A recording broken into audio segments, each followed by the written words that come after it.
a atitude de ministro Geoffrey Wade e também primeiro-ministro Mike Eyman, ministro Gerlin Cruz, a atitude que o político boneriano tinha no ano 2010, quando quer vender pueblo, que Holanda é o único país que por percurar para o país por progressar, de caso de Bonaire, não vende o povo boneriano sei, que Holanda também que saquito de placa e lo bem prosperidade e progresso. A 2025, todo político na eita lá mitad. Bota sente é mesmo pensamento, é mesmo atitude de complexo de inferioridade que nós mesmos como arubianos não por manejar nos países, nós mesmos não por controlar, nós mesmos não por supervisar, nós mesmos não por percurar para desenvolvimento econômico, senão nós mesmos holandês para percurar, para diversificar a economia, para percurar para a economia crescer, botar mira aqui tem a postura do ministro Geoffrey Wade que agripar caminho e também eliminar e quitar fora de caminho tudo econômico na local para assim duna inversionista na holandês, agricultor holandês,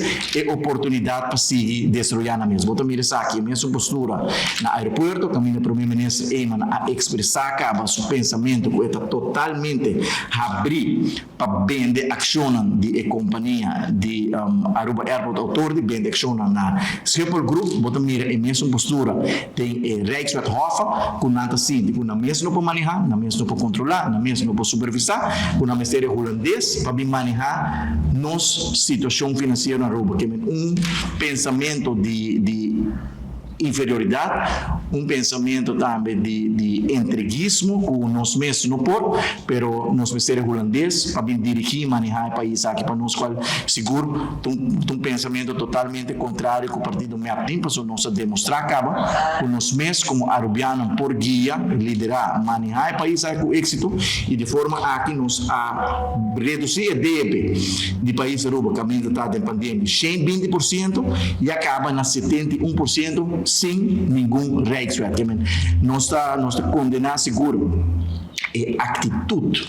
anti-arubiano que tem de parte do governo aqui e nós está condenado de maneira que não menospreciar e discriminar nos próprios locais como se fosse nós mesmos não tem capacidade, inteligência, experiência e conhecimento para manejar nos países de maneira mestrada. E nós demonstrar isso aí como partido MEAP, que o partido MEAP segura um exemplo, o MEAP está governar, o país está progressar e prosperar e tem um manejo financeiro responsável, maneira e cifra na mesa está mostra.